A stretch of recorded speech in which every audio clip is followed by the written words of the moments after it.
우리 하나님 말씀 함께 보겠습니다. 함께 보실 하나님 말씀은 누가복음 24장 45절에서 48절까지입니다. 누가복음 24장 45절에서 48절. 다 찾으신 줄 알고 우리 같이 함께 한 목소리로 합독하도록 하겠습니다. 함께 읽겠습니다. 시작. 이에 그들의 마음을 열어 성경을 깨닫게 하시고 또 이르시되 이같이 그리스도가 고난을 받고 제3일에 죽은 자 가운데서 살아날 것과 또 그의 이름으로 죄 사함을 받게 하는 회개가 예루살렘에서 시작하여 모든 족속에게 전파될 것이 기록되었으니 너희는 이 모든 일의 증인이라. 아멘. 할렐루야. 아멘. 이 밤 가운데 하나님의 은혜를 같이 함께 나누고자 합니다. 우리 앞뒤 좌우를 바라보시면서 한번 같이 인사 나눴으면 좋겠는데요. 오늘은 조금 적극적이고 약간 공격적인 인사를 좀 했으면 좋겠어요. 이렇게 한번 인사하고 싶은데 내 맘 알지라고 한번 인사해보면 어떨까? 자, 시작. 내 맘 알지. 조금 쑥스럽긴 하지만 그래도 좀 적극적으로 같이 한번 인사 나누겠습니다. 내 맘 알지. 예. 예. 아마 10년 전쯤이었던 것 같습니다. 저희 아내는 그 입덧을 굉장히 심하게 했던 사람 중에 한 사람이거든요.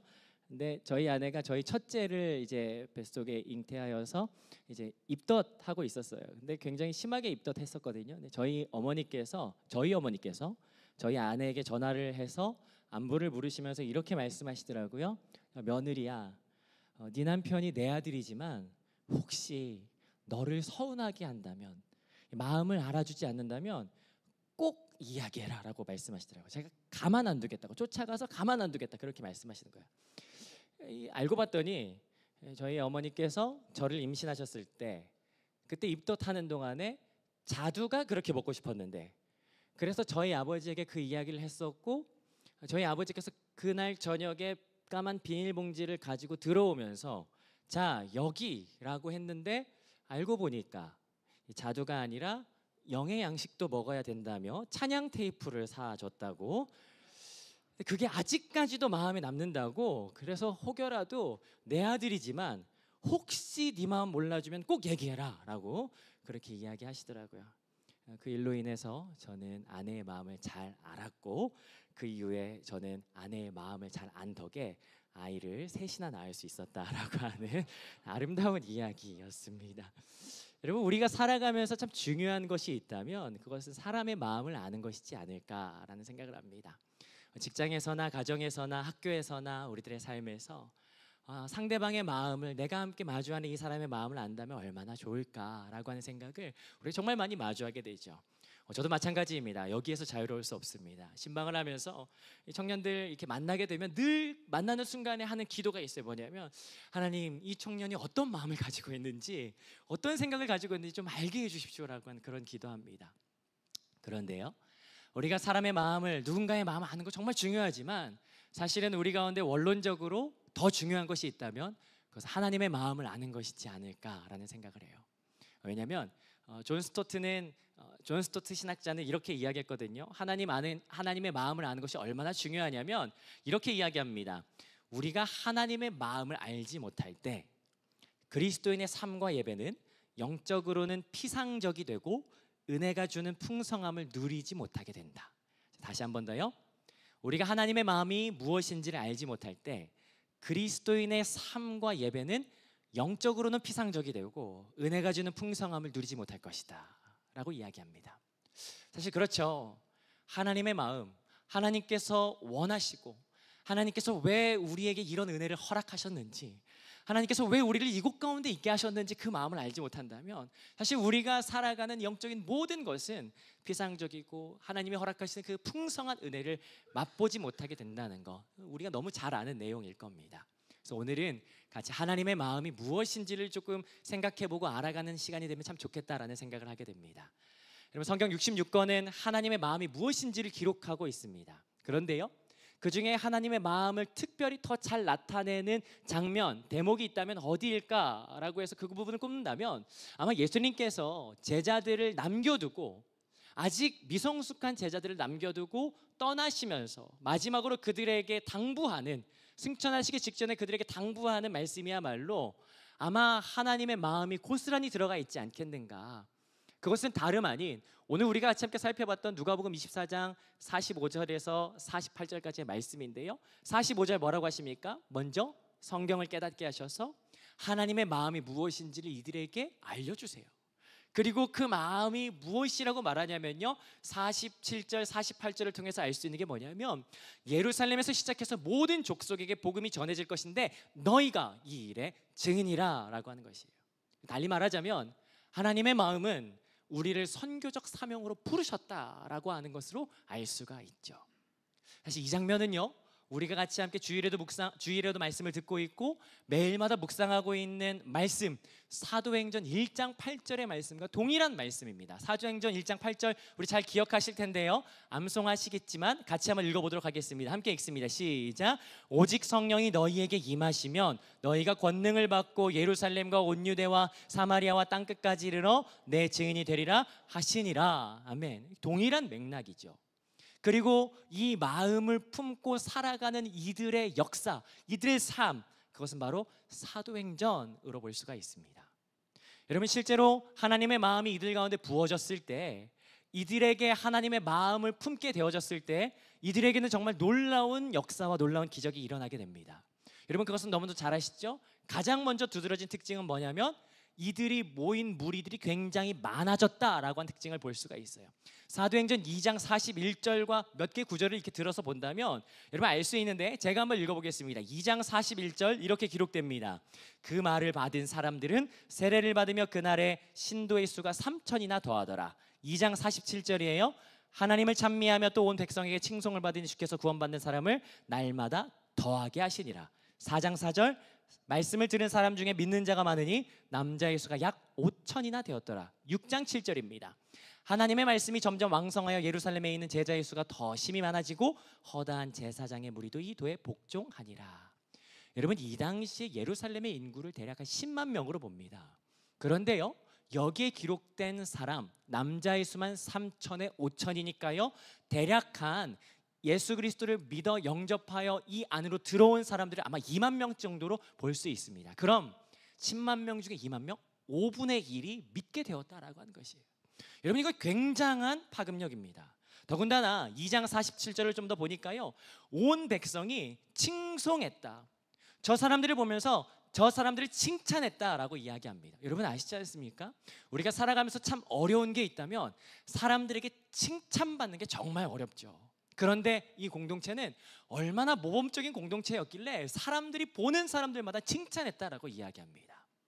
또 특징적인 것은요, 6장 7절에 보니까 여기는 다른 곳과는 다른 좀 특별한 표현이 있어요. 뭐냐면 제자의 수가 많아졌다라고 이야기합니다. 여러분, 우리가 부흥이라고 하는 것을 생각할 때 부흥은 단순히 믿는 자의 수가 많아지는 것이 부흥이라고 생각할 때가 많이 있어요. 그렇지 않습니다. 진정한 부흥은 사람의 수가 많아지는 것이 아니라 이 도를 따르기로 작정한 자의 수가 많아질 때, 그 제자의 수가 많아질 때를 부흥이라고 한다라고 하는 것을 우리가 알 수 있죠. 그렇다면 이 공동체는 지금 부흥을 경험하고 있어요. 질적인 부흥을 경험하고 있는 것이에요. 그런데 여기에서 멈추지 않고요, 6장에 보니까 뭐랍니까? 6장에 7명의 리더들을 세우는 거예요. 공동체가 체계를 갖추고 효율적인 조직이 세워졌다라고 하는 것을 의미하죠. 제가 한번 질문 드려보겠습니다. 만약에 여러분이 이 공동체의 구성원이었다면 여러분 어떠시겠습니까? 날마다 믿는 자의 수가 물밀듯이 밀려오는 거예요.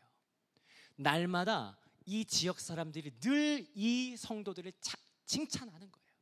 날마다 내가 이 도에 복종하고 내 삶을 하나님께 헌신하겠다라고 하는 제자의 수가 많아지는 것이에요. 여러분, 그렇다면 질적 양적으로 부흥하는 이 공동체 속에 내가 있다면 얼마나 좋을까? 여러분, 신나지 않을까요? 사역자로서 같이 함께 성도로서 교제하며 함께 나누는 것들이 유익하고 즐겁지 않겠습니까? 그러나 우리는 지금 묵상해서 이 공동체가 어떻게 되는지 잘 압니다.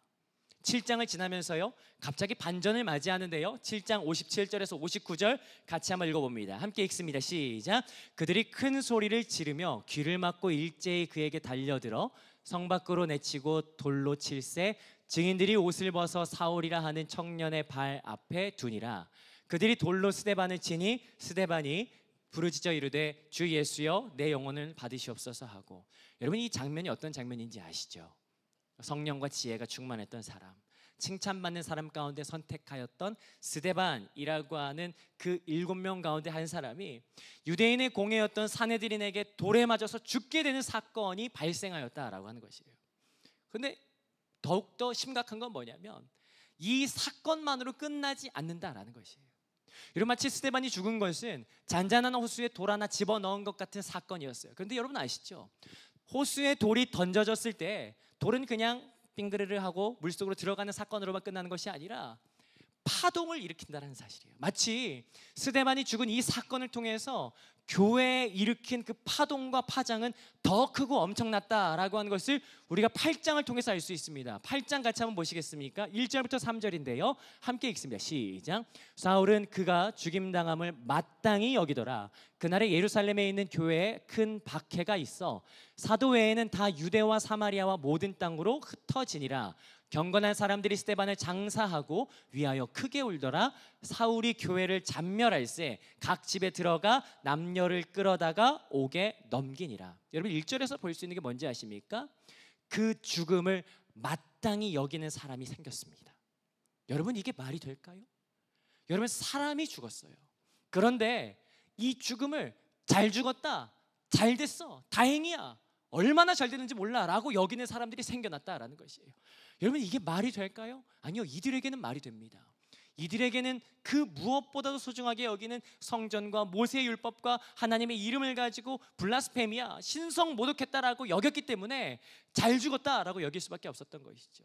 그래서 당연하다라고 여겼던 것이에요. 그런데요, 이 사건은 몇몇 사람의 잘 됐다라고 여기는 그 사건으로 끝난 것이 아니라 마치 들불처럼 번져지는데 어떻게 되냐면요, 교회를 잔멸하기 위해서 각 집에 들어가 남녀를 모두 옥에 넘겼다라는 거예요. 끌어다가 넘겼다라고 하는 것이에요. 여러분, 생각해 보세요. 각 집에 들어가는 것이에요.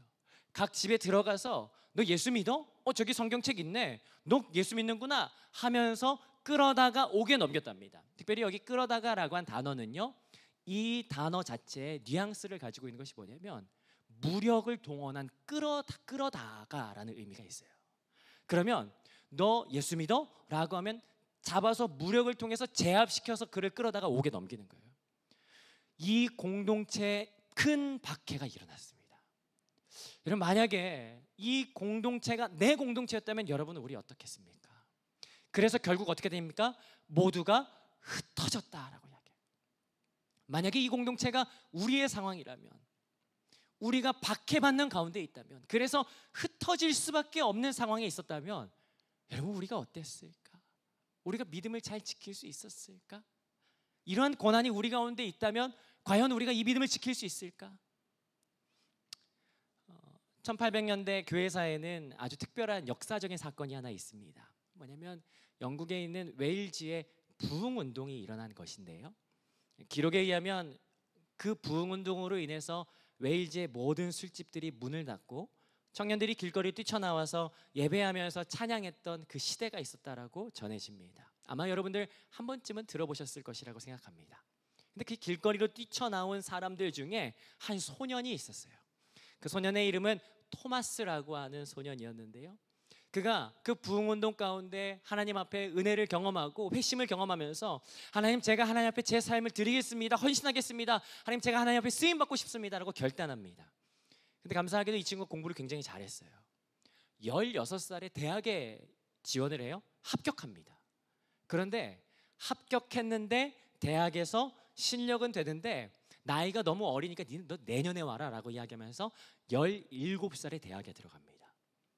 17살에 대학에 들어가서 23살에 모든 학위의 과정을 마치고 신학 과정을 다 마치고 그리고 23살에 목사가 돼요. 제가 30에 결혼했거든요. 그리고 그 뒤에 몇 년 뒤에 목사가 됐는데요, 그렇다 치면 저는 30인데 거의 이 시대의 목회자들이 거의 그 정도 됩니다. 근데 23이면 굉장히 빠른 나이죠. 이 토마스가 가정을 이루면서 아내와 같이 기도해요. 그리고 기도하면서 뭘 결정하냐면요, 우리가 하나님의 마음이 있는 곳으로 갑시다 라고 그렇게 결정합니다. 그래서 간 곳이 어디였냐면 중국 상해였습니다. 근데 사실 말이 같다라는 거지, 여러분 낯선 곳에서 선교가 사실은 쉽지가 않다는 거 여러분 너무 잘 아시죠? 더군다나 선교지에 도착했는데 아내가 너무 힘들어하는 거예요. 왜 이러고, 알고 보니까 임신이었던 거예요. 와, 이 낯선 곳에 왔는데 임신을 하게 되니까 얼마나 사실은 복입니까? 혼자가 둘이 된 것도 복인데 둘이 셋이 됐으니 정말 복이죠. 그래서 이 토마스가 마음에 크게 결단을 합니다. 아, 내가 정말 사역도 열심히 하고 가정도 내가 정말 열심히 돌봐야겠다. 사실은 겨울날 중국이 얼마나 춥습니까? 위도상으로도 높이 있고, 그래서 사실은 시베리아 기단이 거셀 때는 장난 아닌 그런 날씨들이 계속되죠. 겨울이 너무 추운 거예요. 그러니까 지금이야 뭐 선교를 가고 단기 선교를 간다면 날씨 찾아봐서 아, 이때쯤에 날씨가 어떨까라고 하는 건 세계 각국 기후들이 뭐 공유되어 있으니까 정보를 우리가 쉽게 취득할 수 있지만, 근데 지금 그때에는 뭐 그런 것도 잘 되지 않아서 미리 준비하지 못하고 사실은 왔던 거죠. 토마스 목사가 안 되겠다, 이 지역을 내가 좀 공부를 해야겠다. 그래서 이 지역에 어떤 특징이 있는지, 기후가 어떤지를 알기 위해서 현지 사정 공부하기 위해서 어쩔 수 없이 집을 비워서 어떤 스터디 모임 같은 데에 참여합니다. 이것은 사실은 가정을 위해서고 사역을 위해서, 이 둘 다를 위해서였죠. 근데 가서 있는데 갑자기 급하게 집에서 연락이 와요. 뭐냐면 아내가 아프다라는 거예요. 이 토마스 목사가 정신없이 집으로 돌아옵니다. 집으로 돌아왔는데 집에 돌아와 보니까 아내가 이미 세상을 떠나 있는 거였어요. 토마스 목사가 받았을 충격이 얼마나 컸을까. 그런데 그 즈음에 엎친 데 덮친 격으로 함께 꿈과 비전을 품고 이 상해에 왔던 다른 선교사 동료들과 잘 맞지 않게 되어서 갈등이 생기고 틀어져 버려요. 선교에 대해서 회의감이 들기 시작해요. 여러분, 만약에 이 토마스 목사가 여러분이었다면 여러분 어떻게 하시겠습니까? 한순간에 가정도 사역도 다 엉망이 되어버린 이 상황 가운데 만약에 여러분이라면 어떻게 하시겠습니까? 맞아요, 토마스 목사가 다 포기해버립니다. 선교 끝, 안 해. 그리고 그 상해 근처 회사에 취직해버려요. 아마 그런 말 하지 않았을까 싶어요. 안 할란다, 나 그만할란다. 하나님 어떻게 나한테 이러실 수가 있냐, 왜 나에게 이런 고난을 나에게 허락하시냐, 나 그만할래, 나 안 해, 이러지 않았을까 싶습니다. 여러분, 사도행전에서 뿔뿔이 흩어진 사람들이 혹시 그런 말 하지 않았을까요? 나 안 해. 사람이 죽었는데 이것을 기뻐하고, 내가 예수 믿는 거, 내 믿음 가졌는데 왜 내가 이런 고난 당해야 돼? 나 안 해, 끝이야, 그만, 안 해. 이렇게 하지 않았을까? 아마 추격하는 사내들인도 그러지 않았을까 싶어요. 도망가는 모습 보면서 쟤네도 끝났다, 끝이야, 끝. 그런데요, 그렇게 흩어졌던 그 교회가 끝일 거라고 생각했는데, 그런데 여러분 아시다시피 끝이 아니었습니다. 사도행전의 흐름을 쭉 살펴볼 때 우리는 사도행전 2장이 사도행전의 가장 커다란 변곡점이라고 이야기해요. 그런데요, 여러분, 사도행전의 또 다른 변곡점은요 8장부터입니다. 8장 4절 같이 한번 읽어보시지 않겠어요? 8장 4절, 작은 글씨라서 잘 안 보실 텐데 저도 한번 읽어보겠습니다. 같이 한번 읽어보시죠. 시작. 그 흩어진 사람들이 두루 다니며 복음의 말씀을 전할세. 흩어진 사람들이 흩어진 곳곳에 가면서 복음을 전하기 시작해요. 9장 32절, 그때 베드로가 사방으로 두루 다니다가 루다에 사는 성도들에게 내려갔더니, 11장 19절, 그때 스데반의 일로 일어난 환란으로 말미암아 흩어진 자들이 베니게와 구브로와 안디옥까지 이르러, 13장 4절입니다.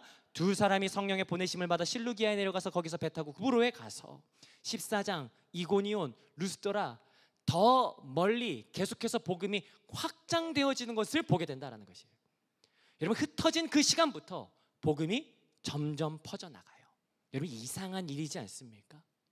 흩어졌는데 복음이 퍼져나간다.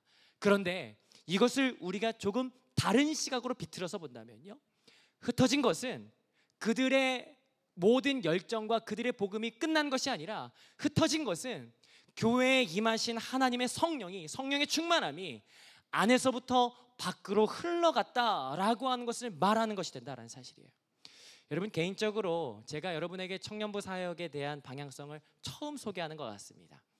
청년부를 사역하고 목회하는 방향성은 이 단어입니다. 오버플로우. 어떤 의미냐면요, 넘쳐 흐르다라고 하는 의미죠. 저희는 채워지면 넘쳐서 흘러간다라고 하는 정체성을 가지고 있어요. 제가 청년부 처음 왔을 때 여기저기서 그런 요청들을 받았습니다. 목사님, 저희 부서에 섬길 사람 필요합니다. 제발 저희 부서에 섬길 청년들 보내주십시오. 제가 뭐라고 했냐면요, 안 됩니다. 아직입니다 라고 얘기했어요. 흘러가기 위해서는 먼저 채워지는 게 필요합니다 라고 말씀드렸어요. 여러분, 예수님께서도 그러셨습니다. 예수님께서도요, 제자들을 부르신 다음에 부르자마자 가서 제자 삼으라 라고 하지 않으셨어요. 제자들을 부른 다음에 가장 먼저 하신 것이 무엇입니까? 오라, 내가 너희를 쉬게 하리라 라고 하셨어요. 그리고 쉬어라, 하나님의 은혜를 공급받아라 라고 말씀하셨어요.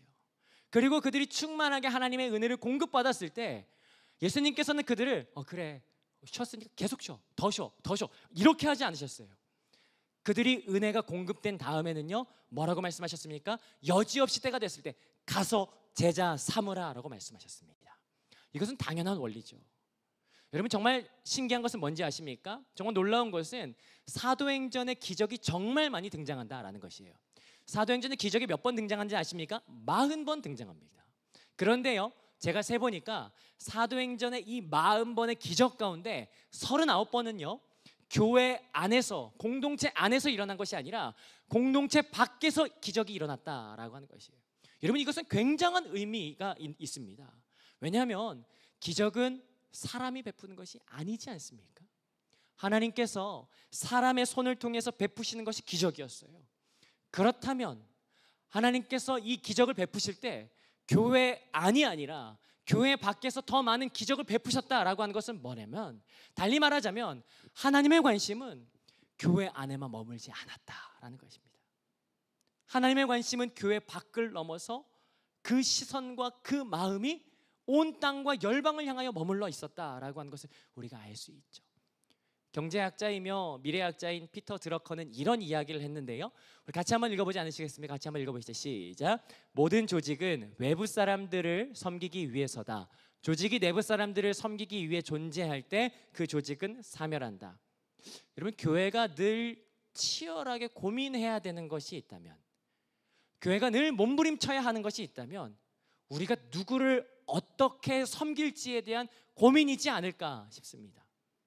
여러분, 우리가 그 방향성을 상실하지는 않았는지, 여러분, 이 말 한마디에 우리를 고민하게 만들죠. 근데 오늘 이 우리가 함께 읽었던 본문이 우리의 방향성을 분명히 말해주는 것이에요. 그것은 오늘 본문 48절인데 너희는 이 모든 일의 증인이라 라는 것이에요. 예루살렘에서만 증인이 아니라 유대와 사마리아와 땅끝까지 증인이라. 다른 말로 말하자면 하나님의 관심은 예루살렘뿐만 아니라 유대와 사마리아와 땅끝을 향하여 그 하나님의 마음이 있다라고 하는 것이에요. 여러분, 사도행전 8장 7장의 말씀을 통해서 교회가 흩어지는 것, 물론 그 교회가 흩어지는 것이 참 아팠습니다. 박해가 있고 핍박이 있었기 때문에 교회가 흩어지는 것이 아팠어요. 근데 여기에서도 한번 비틀어서 생각해 보면요, 교회가 진짜 아프다는 것은 예루살렘에 모인 거대한 공동체가 흩어지는 것이 아픈 것이 아니라 거대한 공동체임에도 불구하고 흩어지지 못하는 것, 멈춰있는 공동체가 정말 가슴 아픈 것이지 않을까라고 하는 생각을 해보게 되는 거죠. 레너드 스윗이라고 하는 신학자가 있는데요, 레너드 스윗이라는 그 신학자가 교회의 변화 과정을 M으로 시작하는 4개의 단어로 이렇게 표현합니다. 첫 번째, 교회는 선교적 교회다. 그 다음으로는 목양적인 교회가 된다. 그 다음에는 유지하는 교회가 된다. 그 다음에는 박물관 교회가 된다. 여러분, 교회는 처음에 선교적입니다. 그렇죠. 계속해서 진취적이고 급진적으로 선교합니다. 그런데 사람이 모이면서요, 목양, 돌봄에 치중하기 시작해요. 물론 이것이 중요하지 않다는 것이 아닙니다. 분명히 이것도 중요합니다. 그러나 이렇게 목양하다가요, 결국에 어디로 무게중심이 이동하냐면요, 결국에 유지하는 교회로 넘어가기 시작한다는 것이죠. 보수하고 정비하고 유지하고 어떻게든 현상을 계속해서 이어나가려고 하는 그 교회가 된다는 거예요. 그러다 보면 결국 뮤지엄 처치, 박물관 교회가 된다라는 것이에요. 옛날에 여기 3,000명 모였대. 옛날에 여기 성령 충만했지. 그럼. 여러분 이 말을 듣는데 굉장히 가슴 아프더라고요.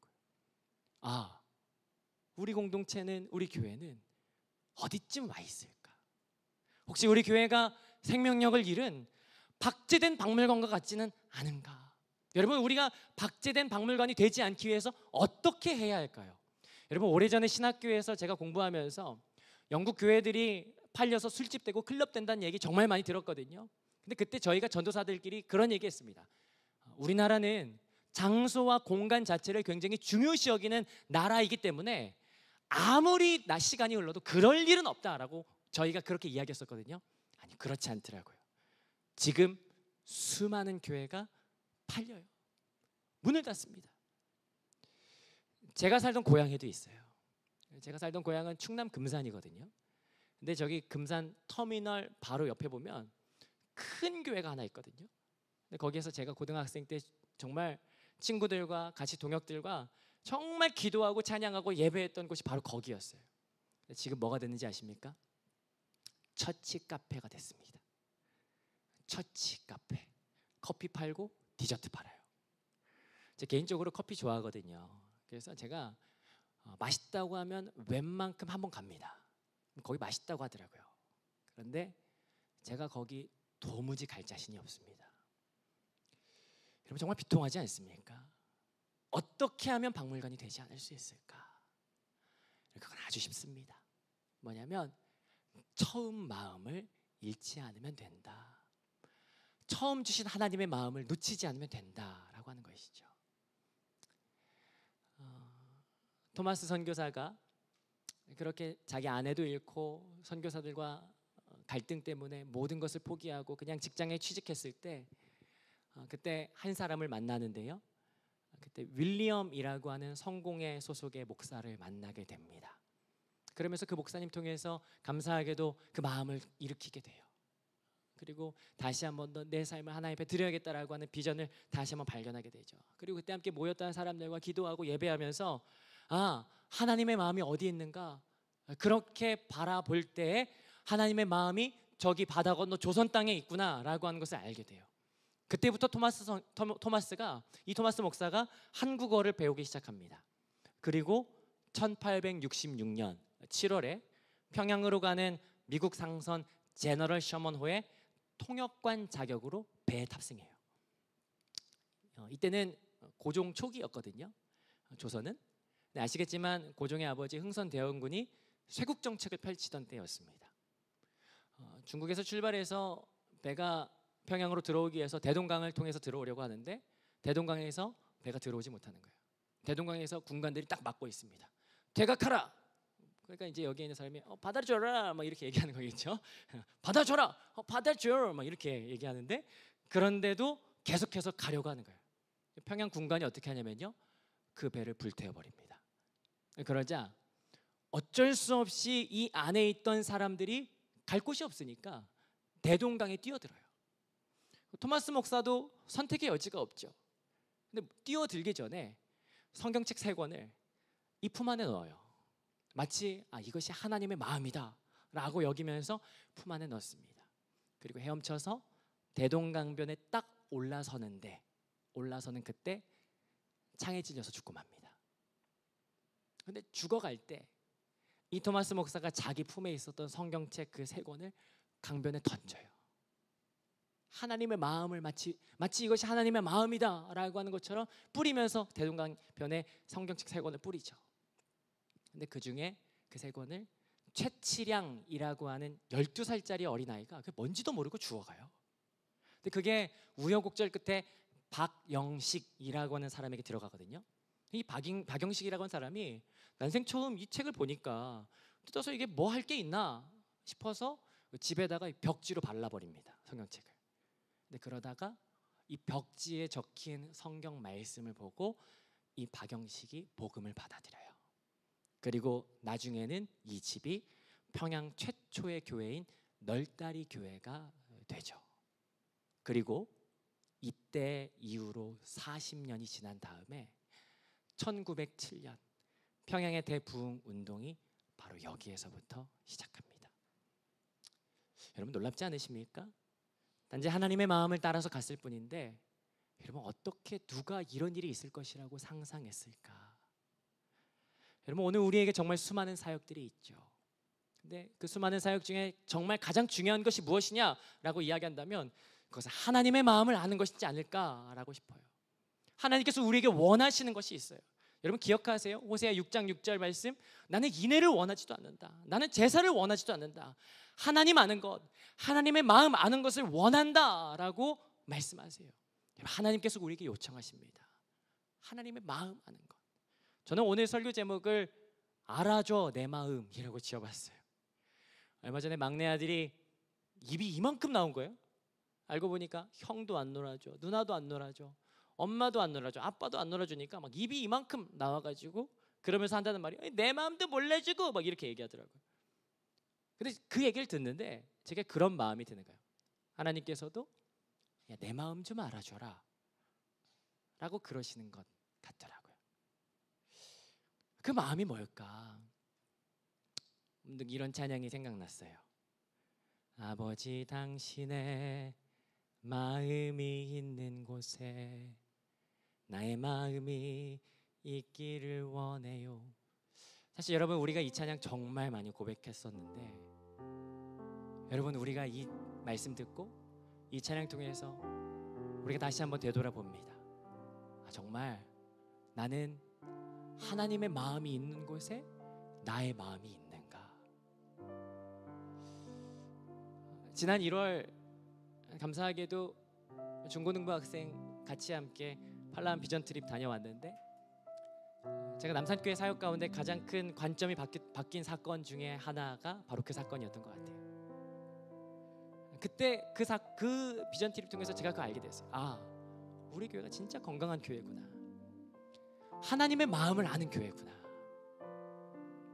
지금 이 시간 동안 하나님의 마음을 따라서 교회가 흘려보낸 그 기도와 관심이 분명 내가 생각해도 그만한 결과를 일으킬 수 없는데 하나님께서는 감사하게도 그것을 취하셔서 보다 크게 역사하시는 그 놀라운 능력으로 사용하셨구나.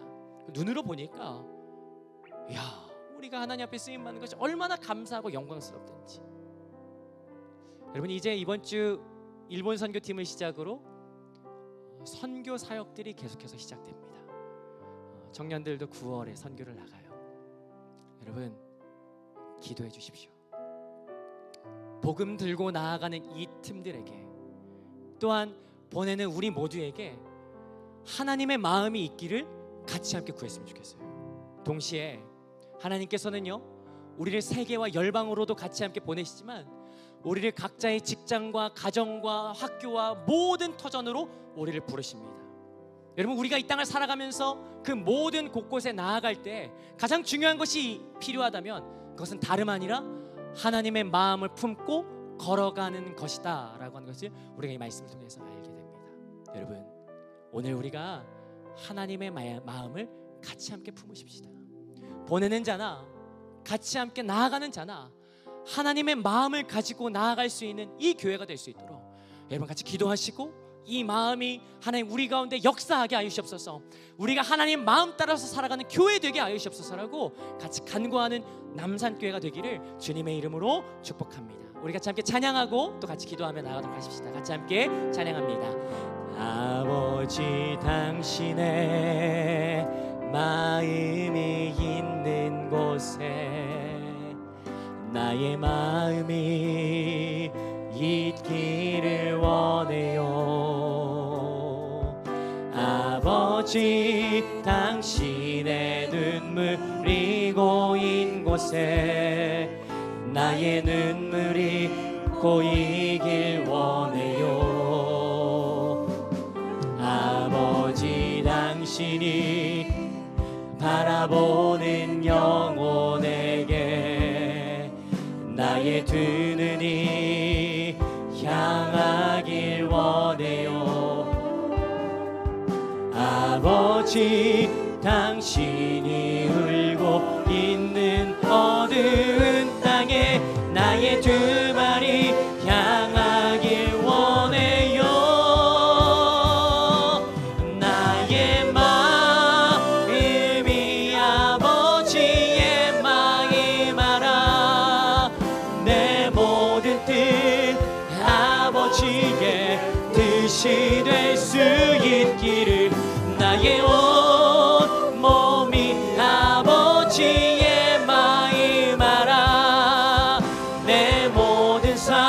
당신의 삶대. 우리 다시 한번 더 고백합니다. 아버지 당신의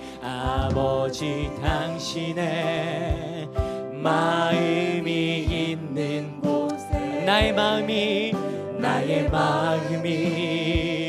있기를 원해요. 아버지 당신의 눈물이 고인 곳에 나의 눈물이 고이길 원해요. 아버지 당신이 바라보는 영혼에게 나의 두 눈이 향하길 원해요. 아버지 있는 어두운 땅에 나의 두 발이 향하길 원해요. 나의 마음이 아버지의 마음 알아. 내 모든 뜻 아버지의 뜻이 될 수 있기를. 나의 온 몸이 아버지의 마음 알아. 내 모든 삶 당신의 삶. 우리 한 번 더 고백하며 나의 마음이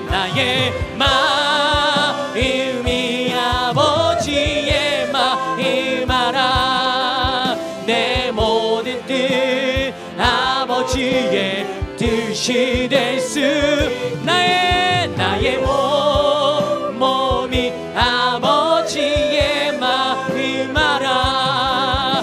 내 모든 삶 당신의 삶대. 우리 시간에 같이 한번 기도하겠습니다. 함께 기도할 때 하나님 우리의 삶 가운데 가장 중요한 것 하나님의 마음을 알게 하여 주시옵소서. 하나님 우리가 수많은 사역 가운데 주님의 마음을 우리 가운데 품기를 소망하나니 하나님 오늘 이 저녁에 우리 가운데 주님의 마음을 부어 주시옵소서. 하나님의 마음을 품게 하여 주시옵소서라고 주의 마음을 같이 구하며 주의 마음을 부르시면서 합심해서 함께 기도하며 나갑니다. 주여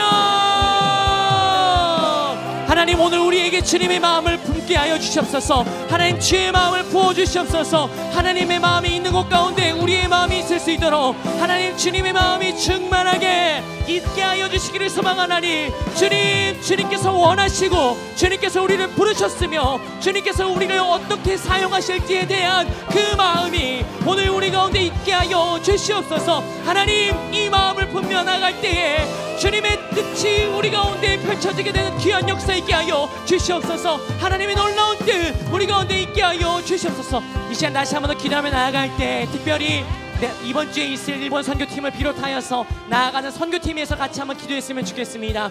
하나님 나아가는 그 선교팀 가운데 주님의 마음이 있게 하여 주시옵시고 보내는 우리 가운데도 주님의 마음으로 파송할 수 있는 교회가 되어 하나님의 뜻을 품는 교회 되게 하여 주시옵소서라고 같이 함께 우리의 모든 선교사역과 우리의 직장과 가정 가운데 선교사로 부르신 우리 주님 앞에 올려드리며 함께 기도하며 나갑니다. 기도하겠습니다. 주님 감사합니다. 하나님 우리를 부르신 주님의 부르심 앞에 하나님 감사하며 담대하게 나아가나니 하나님 세계와 열방을 향하여 가정을 향하여 직장을 향하여 교회를 향하여 나아가는 우리의 발걸음 주님께서 기억하여 주셔서 하나님 우리의 모든 발걸음 가운데 주님 인도하여 주시고 하나님 그 발걸음이 그냥 걸어가는 발걸음이 아니라 하나님의 마음을 품고 걸어가는 발걸음 될 수 있도록 하나님 우리 가운데 함께하여 주시옵소서. 교회가 살아 생명력을 놓치지 않게 하시고 온전히 주님의 마음을 품으로 말미암아 날마다 살며 기동할 수 있는 교회가 될 수 있도록 하나님 우리 가운데 함께하여 주시옵소서. 하나님 감사합니다. 하나님 우리 가운데 우리가 간절히 원하는 것은 하나님 주님의 마음이 우리 가운데 부어지기를 이 시간에 간절히 구합니다. 하나님 주님의 마음으로 사역하게 하시고 주님의 마음으로 우리의 삶의 터전 가운데 나아갈 수 있는 발걸음 될 수 있도록 우리 가운데 역사하여 주시옵소서. 특별히 이번 주 일본 선교팀을 시작으로 하나님 온 세계와 열방으로 나아가는 우리 교회의 선교팀을 축복하여 주셔서 하나님 그들이 밟는 모든 땅 가운데 하나님의 마음으로 나아가는 그곳 가운데 하나님의 놀라운 역사를 측량치 못할 하나님 계획하지 못했던 주님의 역사를 맛보고 경험할 수 있는 귀한 역사 있게 하여 주시고 보내는 우리 가운데도 동일한 마음 허락하여 주셔서 하나님, 하나님의 마음으로 파송하고 하나님의 마음으로 섬기며 기도할 때 하나님 동일한 은혜로 우리를 채우시고 우리 가운데 일하여 주시옵소서. 하나님, 사랑하는 남산교회 가운데 하나님의 마음 부어주심을 감사합니다. 이 교회가 살며 기도하며 행할 수 있도록, 날마다 살아서 역사할 수 있도록 하나님, 우리 가운데 하나님의 마음을 늘 새롭게 부어주시옵시고, 그 하나님께서 부으시는 말씀을 통하여 이 교회가 날마다 걸어가는 믿음의 행진이 되게 하여 주시옵소서. 감사드리며 모든 영광 주께 올려드리며 예수님의 이름으로 기도드렸습니다. 아멘. 우리 시간에 일어서셔서 같이 함께 선포하며 예배를 마치도록 하겠습니다. 함께 하나님의 마음을 품은 마음으로 함께 선포하며 나아갑니다. 아멘. 주 예수여 오시옵소서. 마라나타.